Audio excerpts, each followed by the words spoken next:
आज हम लोग जानेंगे माध्यमिक शिक्षा के दोष के बारे में। जैसा कि कल मैंने आपको माध्यमिक शिक्षा के गुणों के बारे में बताया था, चूँकि हम इसका मूल्यांकन पाठ पढ़ रहे हैं, तो आज जानते हैं माध्यमिक शिक्षा के दोष।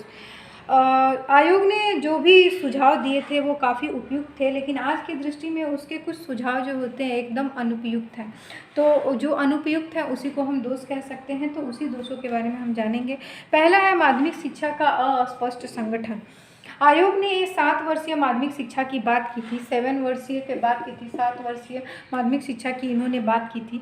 दूसरी ओर कक्षा जो होता है 6, 7 तथा 8 को निम्न माध्यमिक और 9, 10, 11 को 9, 10 और 11 को उच्च माध्यमिक शिक्षा में रखा था।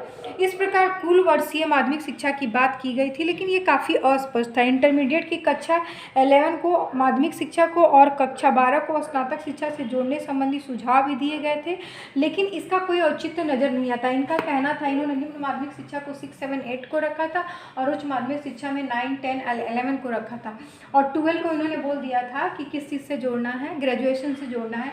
तो इसका कोई औचित्य नज़र नहीं आता है।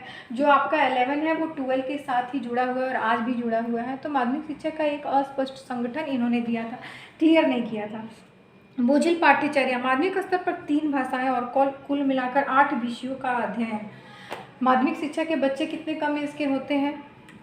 अभी 18 भी प्लस नहीं होते हैं, 18 के नीचे ही होते हैं, 13, 14, 15, 17 इसी एज के होते हैं। तो उस एज के बच्चों को इन्होंने 7 सब्जेक्ट पढ़ने की बात की थी, मतलब 7 वर्गों का, मतलब इन्होंने क्या किया था, कुल मिलाकर 8 विषय रखे थे, 8 सब्जेक्ट रखे थे।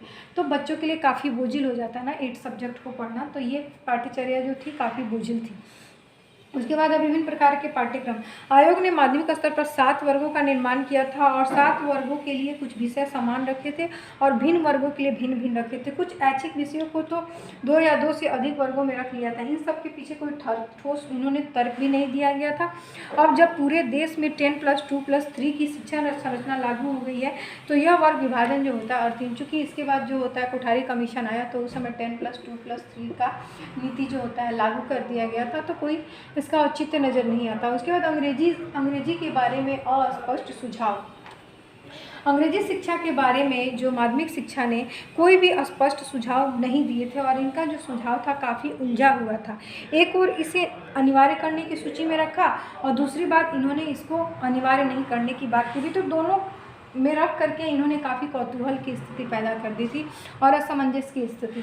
उसके बाद इन्होंने बहुउद्देशीय स्कूल स्थापना की बात की थी कि बहुउद्देशीय जो होते हैं, मल्टीपर्पज़ स्कूल जो होते हैं खोले जाएंगे माध्यमिक शिक्षा में, लेकिन इसमें काफ़ी व्यय होता था। अगर हम बहुउद्देशीय स्कूलों की स्थापना की बात करें तो इसमें बहुत सारा व्यय होता था। हस्तकौशल और व्यवसायों की शिक्षा की व्यवस्था इसमें की जाती थी, और आयोग ने संभवतः इस पर होने वाले व्यय का अनुमान नहीं लगाया था, लेकिन आय और व्यय जो होता है काफ़ी इसमें था, तो ये तर्कहीन नज़र आता है। उसके बाद गैर सरकारी स्कूलों के संदर्भ में जो उन्होंने हवाई सुझाव दिए थे, आयोग ने गैर सरकारी माध्यमिक स्कूलों में सुधार के लिए जो सुझाव दिए थे वे अपने आप में उपयुक्त होते हुए भी हवाई सुझाव हैं। जिस देश की राजधानी में, मतलब जहाँ के जो सरकारी विद्यालय हैं वो तंबुओं में चल रहे हैं और ग्रामों में खुले आकाश के नीचे चल रहे हैं, गांव में जो होता है खुले आकाश के नीचे भी बहुत सारे स्कूल चल रहे हों, उस देश के विद्यालयों में बिना सरकारी सहायता से और सब सुविधाएं उपलब्ध कराना हवाई सुझाव। इन्होंने कहा था कि जो गैर सरकारी स्कूल हैं वो बिना सरकारी सहायता की अपनी व्यवस्था करेंगे। तो ऐसी स्थिति में ये एक तरह से हवाई सुझाव ही साबित हुआ था। धार्मिक तथा नैतिक शिक्षा के संबंध में अनुपयुक्त सुझाव। आयोग का यह सुझाव था कि स्कूलों में धार्मिक एवं नैतिक शिक्षा की व्यवस्था तभी की जाएगी जब यह अभिभावक चाहें, वह भी स्कूल समय से पहले अथवा बाद में।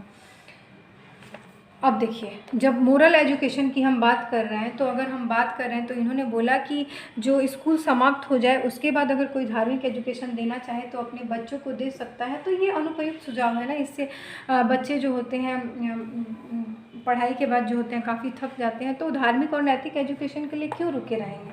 तो इन्होंने काफ़ी अस्पष्ट सुझाव दिया था धार्मिक और नैतिक शिक्षा के संबंध में। उसके बाद माध्यमिक शिक्षा आयोग का प्रभाव। माध्यमिक शिक्षा आयोग का प्रभाव जो होता है भारत पर काफ़ी पड़ा था। प्रतिवेदन के बाद केंद्रीय शिक्षा सलाहकार बोर्ड ने इस पर पुनः विचार करने हेतु एक समिति का भी गठन किया था, और इसने अपना कमिटी पेश किया था। और माध्यमिक शिक्षा भारत के अधिकांश छात्रों के लिए अपने आप में पूर्ण शिक्षा साबित हुई। कक्षा 6 से 11 तक हो। तीसरी, इस स्तर पर इंटरमीडिएट कॉलेज में बहुउद्देशीय उच्चतर माध्यमिक विद्यालय में भी बदल दिया गया था। तो माध्यमिक शिक्षा का जो कॉन्सेप्ट है ये भारत के लिए काफ़ी महत्वपूर्ण साबित हुआ, खासकर माध्यमिक शिक्षा के लिए। तो इस आयोग का प्रभाव ये पड़ा कि माध्यमिक शिक्षा की स्थिति में बहुत हद तक सुधार हो गया। ठीक है।